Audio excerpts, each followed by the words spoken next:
Welcome to How to Save Your Marriage with Nicola Beer, a full show of tips and practical strategies to repair, rebuild, and strengthen your relationship.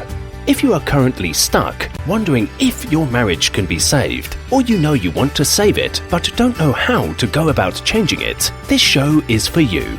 To book your free marriage strategy session with Nicola, get the free marriage ebook or donate. If you are enjoying the show and want to help keep it flowing, visit www.nicolabeer.com. Hi and welcome. I'm so happy you're here. I'm going to be talking today about ADHD and ADD in adults, how it impacts relationships and that marriage bond, and what you can do to overcome the challenges that ADHD and ADD bring, how to break free from those patterns. Throughout this audio, I refer to ADHD and ADD. ADHD is the official medical term for the condition. ADD is a type of ADHD that doesn't involve the constant movement and fidgeting. However, they're quite similar. You will hear me say ADD and ADHD throughout this audio, just so it's inclusive for those people that identify with ADD or with ADHD. Maintaining a successful and thriving relationship can be difficult at the best of times, but when you have to take in other factors like an ADHD, ADD, it can become a lot harder. As a relationship counsellor, hypnotherapist, and breakthrough life coach, I regularly see clients online and in Dubai who find that they are struggling with certain areas of their relationship. And when we look a little bit deeper, there's an underlying factor that's causing a rift in their connection, which is ADD symptoms, ADHD symptoms. And this can often be misunderstood. So today in this episode, I'm going to be talking about the symptoms, what to do if you have ADD and ADHD, and then what to do to support your loved one if you're in a relationship with someone displaying these symptoms. So Dr. Gabor Mate, I absolutely adore him. I have all of his books, done all of his training, watched all of his videos, highly recommend. His research offers groundbreaking and a really optimistic perspective, which I adopt with all of the work that I do. And he says that this condition is often misunderstood. It's not a disease, and it's not hereditary. It's a problem of brain development in the context of a stressed society, often early stresses in childhood. And it's common to assume that these so-called disorders, which I don't like, attention deficit hyperactivity disorder, when I say ADHD and ADD, are diagnosed in children. Now, that's often a common misconception because there are so many adults that are getting diagnosed, and a lot of people don't realise until they do reach their adulthood that they are displaying certain signs.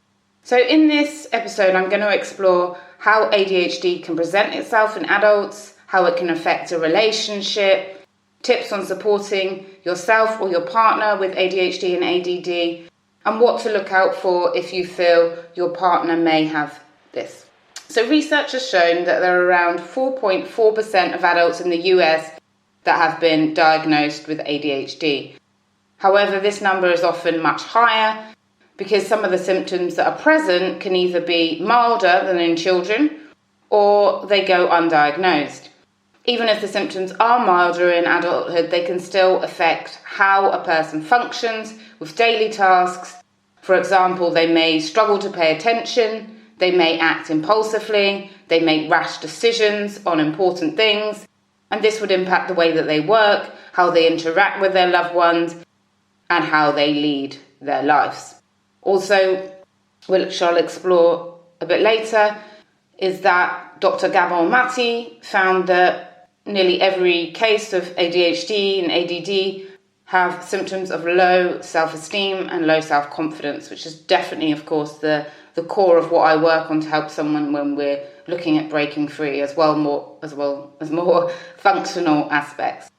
So these are the most common symptoms of ADHD: acting impulsively without consulting others, being really disorganized, difficulty focusing on tasks, poor time management skills, keeping busy and feeling restless if staying still, not able to multitask, gets frustrated or angrily really quickly, frequent mood swings, struggles to follow through on decisions, struggles to follow through on tasks, can't handle stress well, lacks social constructs, like interrupting when others are having a conversation, switching off when others are having a conversation. Had a couple recently that I supported who the lady would just kind of walk off in the middle of a conversation, get bored very quickly, and there can be generally a lot of untidiness, and it can also be associated with anxiety and symptoms of depression as well.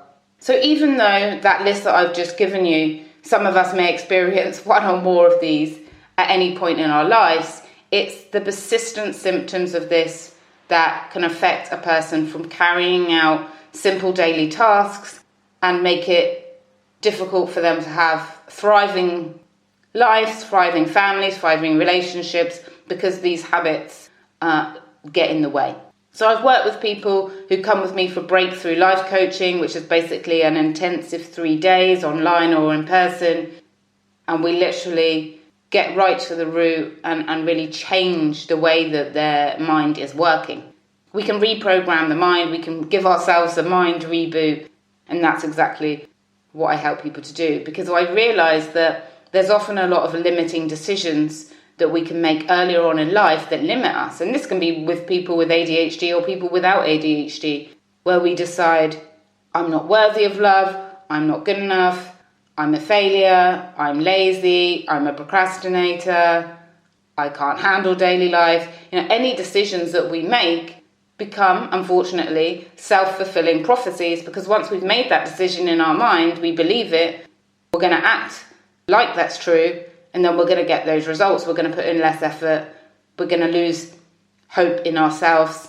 A few of the people I've done recently with these breakthrough intensives that have ADD or ADHD, they will share with me that they feel broken, that they feel they can't cope with life, that they're never going to make it. All deep, deep beliefs that they're not aware of consciously, but when we dig deeper to look at, right, how are we going to change this? It becomes that deeper core belief that they're not good enough, they're not deserving the happiness, the success, the fortune, the relationship that they have. And so they sabotage themselves. And what I also find is a lot of cycles. Great success, and then they lose it. Great relationship, lose it. Great happiness, lose it. And often that's because that underlying belief, this is not me, I'm not successful, I don't deserve this kind of thing. And this can happen with people without ADHD. These cycles in life can really affect us. Often the reason that people go undiagnosed is because they feel that it's connected to other conditions. So I mentioned earlier, it's often connected with anxiety, depression, bipolar disorder, and it's quite common for people with ADHD or ADD to be put under one of those labels rather than ADHD or ADD. According to the studies, around 5 to 47% of adults with ADHD present have bipolar disorder, and roughly 1/5 to 1/2 of the adults with ADHD have a major depressive disorder. And it's really difficult to know, it's that chicken and egg. Is it that they have depression and that's causing these symptoms, or these symptoms are then causing them to feel depressed because they're not achieving their goals, they're not fulfilling their life purpose or living to their full potential. Around 50% of adults with ADHD have some type of anxiety, and 50% of adults have some personality disorder with ADHD, according to the statistics. But as I said, I really don't like the word anxiety disorder, personality disorder. It's just literally a habit, a pattern, a way that the brain has been operating, and it can be reversed. It can be reversed quickly. Everything we learn is at the unconscious level. For example, driving a car, when you first got in your car, you had to consciously pay attention to everything, remind yourself, look at the mirrors, put the gear into go, put your foot on the pedals, steer the steering wheel, look left, right, all of that. It was really hard learning to drive a car, and it was absolutely exhausting the first times you began driving. And then after a while, now it's absolutely automatic. And how long did it take? Some people it took 2 hours, some people it took 10 hours.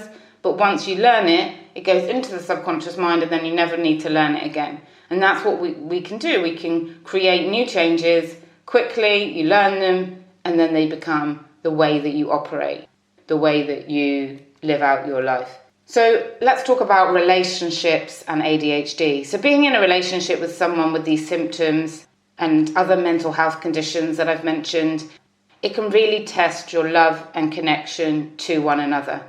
If you're married or in a relationship with someone and you or they are having symptoms of ADHD, the symptoms that I mentioned earlier, the impulsiveness, the disorganization, the lateness, the lack of discipline in certain areas of their life, it can be a challenge because you may be arguing over the household tasks, you may be arguing over sex, you may be arguing over what you may perceive as selfishness and things like that. And this can lead to constant nagging, which they see as constant complaining. And of course, that's going to kill the passion, the sexual chemistry, that loving bond.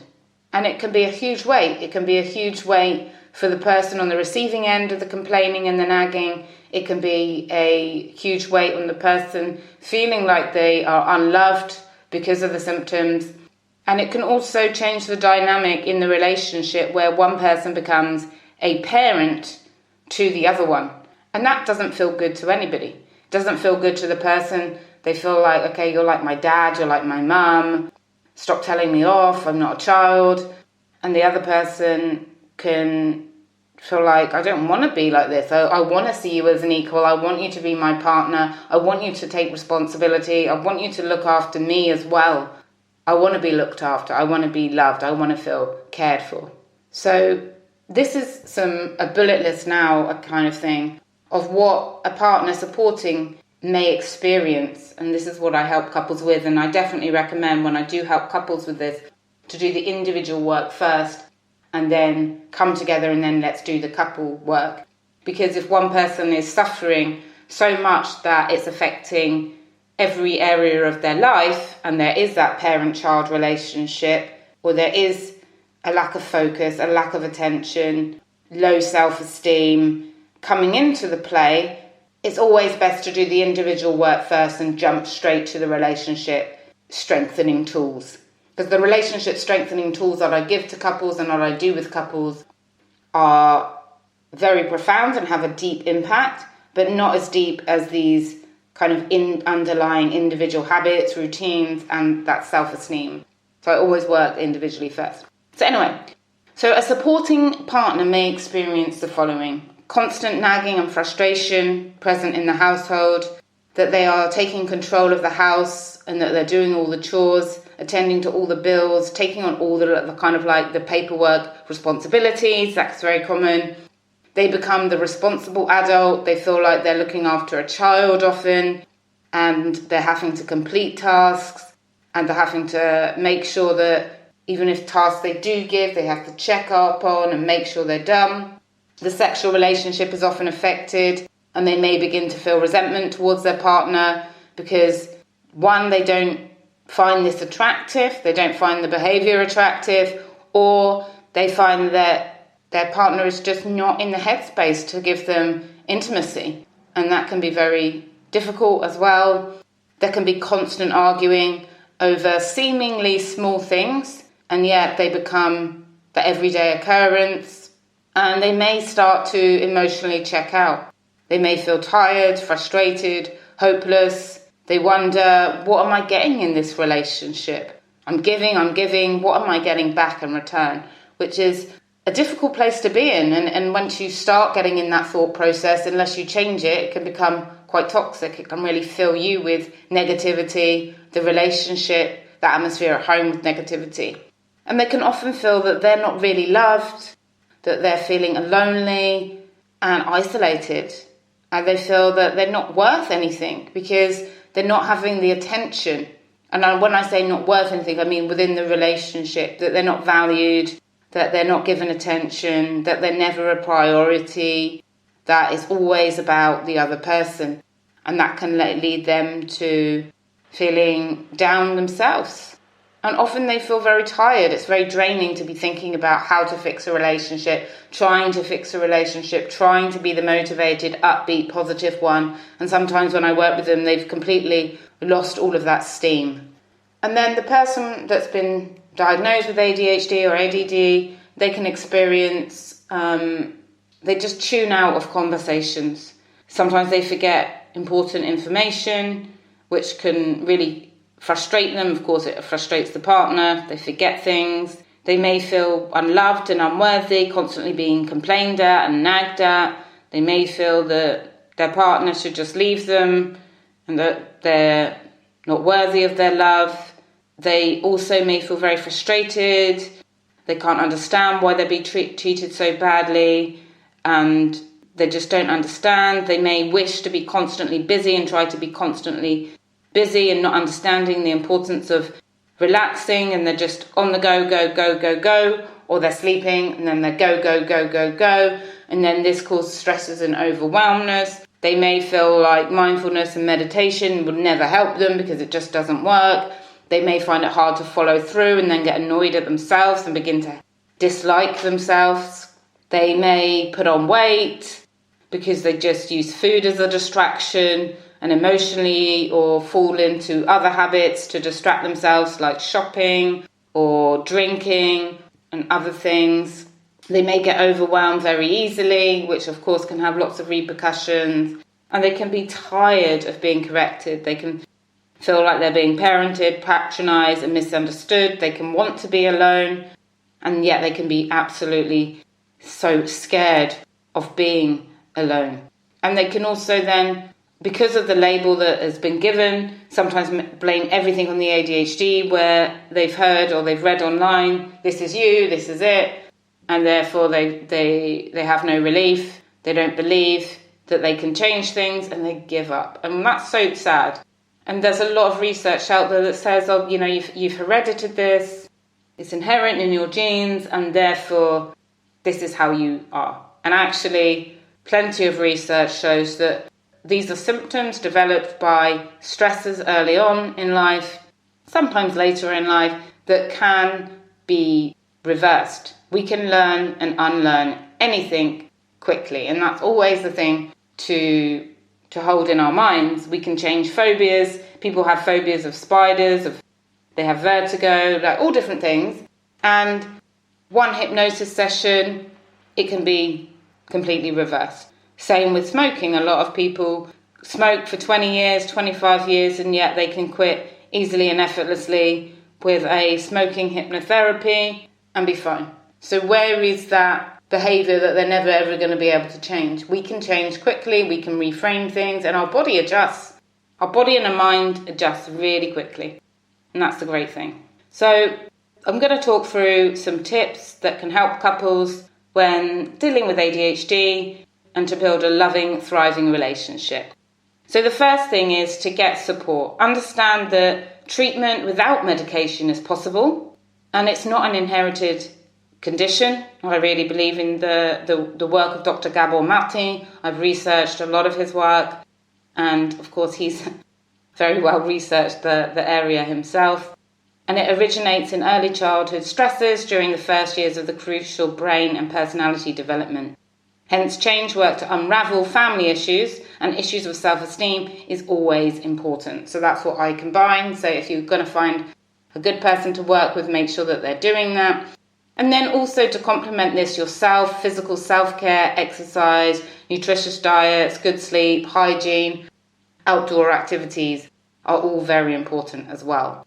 Mindfulness practices like meditation, whilst they can be challenging to a person with the ADD mind, it can also be very effective. And when I do the habit-changing hypnotherapies and meditations for people, I make them the length that they can tune out for. And I often do them so that they can listen to them just before they go to sleep, and where they don't have to pay attention, they can just literally lie there and absorb the words, rather than having to sit up and concentrate.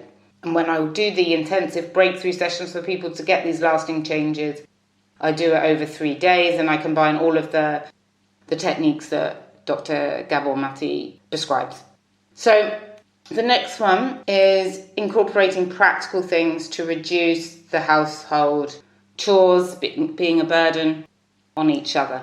Example can be just simply sitting down, writing down what are the household tasks, what are the car kind of maintenance tasks, what are the bills, and looking at what you can easily divide so that there's not the nagging or complaining, that one person takes charge of this and that's their thing. And often for the ADHD person, giving them tasks where there's not having to be a really tight deadline, where it can be flexible in that day, in a few days. You can also put reminders on your phone. I love WhatsApp, and a lot of the couples that I work with create WhatsApp groups between the husband and wife. They just put the things that need to be done in the WhatsApp group. They then don't have to have a conversation about it. There's no nagging about it. That can help. So that's a good thing. Really great communication. Checking in with each other regularly. Speaking to one another. You know, if you're only having negative, nagging, complaining conversations, of course, that's going to break the connection, the chemistry, and the intimacy. So having a great way to consistently connect, have fun, enjoy one another's company is really important. Scheduling in that date night, that couple time, once or twice a week. Doesn't have to be going outside, doesn't have to be expensive. It can be a date night inside, it can be having a bath together, massage, drink and a conversation, dinner together, whatever it is, but having time, doing things together in the house and outside of the house to build that connection. That is also very important. And also, if you are really feeling fed up with your partner and you are becoming a nag, and I mean that with love and compassion, but you do find yourself parenting, then find a way to relieve that burden.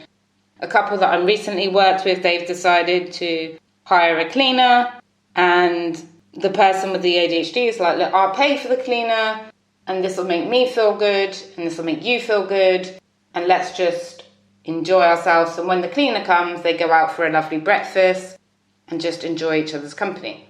So it can be just like simple things. Is there any simple things you can do to help with you? Other people, they try like leaving visual cues around the house, like they have a whiteboard, they have like post-it notes in different places as reminders. That can work for some people, and things like that.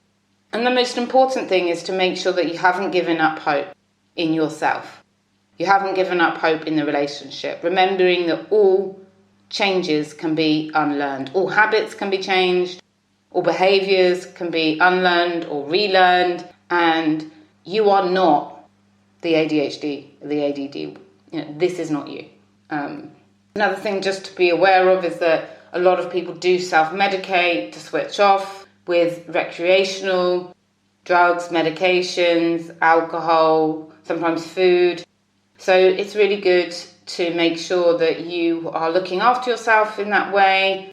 Research has shown that people have lower levels of dopamine with ADHD, the happy hormone as it's called, and this can be one of the reasons why they get into other habits to boost their dopamine. And you want to go for healthy habits like exercise to do that as well. Boosting self-esteem is also very important for you both, feeling good in your bodies, good in your environment, and good about yourself. Often people get confused and think that self-love, self-care is going to the salon, going and buying yourself a new outfit, getting your hair done. Of course, those are really lovely things to do, but they're not going to make you feel good on the inside 24/7. And that's where we need to look at, what do you think about yourself? What do you say to yourself? I used to, as I've shared probably in many other podcasts, before I had my breakthrough intensive that changed my life about 13 years ago, I used to wake up in the morning and I would just constantly be criticising myself. I would be moaning at the way that I looked, telling myself that I was ugly, that I was fat, that I was useless. If I went out and enjoyed myself the next day, I'd be saying to myself, why did you say that? Why did you do that? I thought that everybody hated me in the office because I didn't like myself, and I was projecting that out. And I really felt that I'm not very likeable. I was very disorganised. My desk was an absolute bomb at work. And my managers would be like, tidy up your desk. But for me, it worked, craziness worked. But I was suffering so much because I had these core beliefs that were affecting every area of my life, like I'm a pain. And because I felt like I'm a pain and it's not safe to be me, that was my deeper belief because of trauma in childhood, I then created situations in my life where I kept showing up and feeling like a pain. I didn't want to invoice my clients because I felt like I'm a pain. My relationship, I always felt in the way and felt like a pain. And I felt like a pain to my friends. I felt like a pain to my family. And when I work with people to do these breakthrough sessions, we just get right to the core decisions that they made about themselves. Core identity beliefs like, I'm a procrastinator, I'm a pain, I'm not good enough, I'm useless, I'm helpless, whatever it is. These core beliefs that we adopted through any things that happen in our life then become true for us, unfortunately. And unless we clear that at the subconscious level, it becomes that self-fulfilling prophecy where these events, because we're projecting that out into the world, just keep on coming up again and again and again and again. So it's really important to clear out any decisions that you've made at that deep level about yourself. And you may not even be aware of them. Most of the people that I work with, they come for relationship problems, or they notice patterns in their life where they're very financially successful, then they have a low, and then again, and have a low. Often there's a belief there that they don't deserve the wealth. They don't deserve to be happy. I have people that they're cheated on all the time in their relationships, and that's because they don't believe that they're worthy of someone trustworthy. Deep down they feel like, I don't deserve happiness, or I'm unlovable. And once we clear that, the whole world changes around us, because all we have is our perception of the world.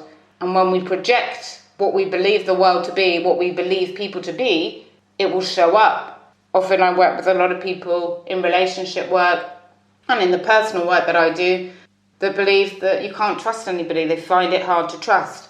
And guess what happens? They keep attracting people in all walks of their life that they cannot trust. And that makes it very difficult. So I'm just going to end today's episode on talking about hypnotherapy, which has been a really great technique to use for ADHD and ADD in adults, which I use. And hopefully this will help you consider hypnotherapy. It's very, very powerful.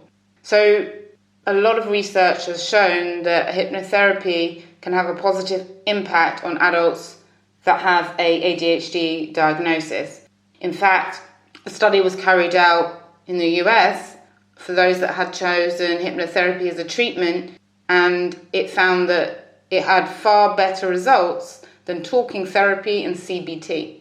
So, a trained hypnotherapist that has experience working with ADHD can be really beneficial. The clients that I support to change patterns with hypnotherapy, it benefits them in the following ways. It gives them a sense of control over their life, their thoughts, their behaviours.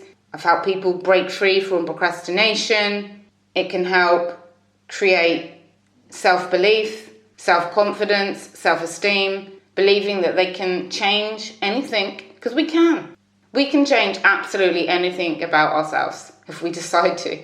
We can break free from habits. We can become our best versions of ourselves. There's absolutely no reason. And once your unconscious mind and your conscious mind are working together, we can shift anything. It also gives the clients a chance to relax, a chance to give their mind a break. Often people with ADHD are constantly thinking, absorbing information, processing. It can be quite overwhelming. This gives them a really good time to just relax. I love to do my meditations around 3-4 o'clock in the afternoon. That's when my energy levels start to dip. I give myself a 20-minute refresh, doing a meditation, hypnotherapy for myself, full of positive words telling me that I deserve to be happy, I deserve to have a life free, to choose whatever I want to choose, that I'm loved, that I trust in life, I trust myself, I trust good things will happen, I focus on the positive, I focus on what I can control, and I feel amazing after.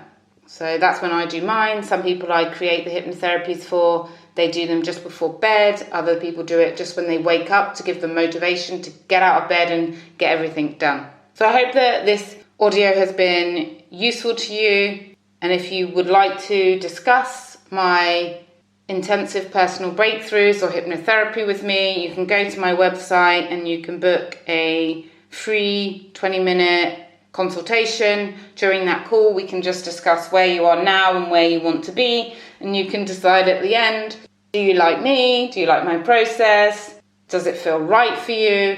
And are you ready to invest the time, energy and money in yourself to make lasting changes? So from my heart to yours, wishing you a wonderful week ahead, and I look forward to joining you back again next week. Thanks. Thank you for listening to How to Save Your Marriage with Nicola Beer. To book your free marriage strategy session today, you can visit www.nicolabeer.com, where you can also get the free marriage fixing ebook, request a topic for the show, and make a donation if the show has been of benefit to you and you want to help keep it going. We wish you an amazing love-filled day ahead.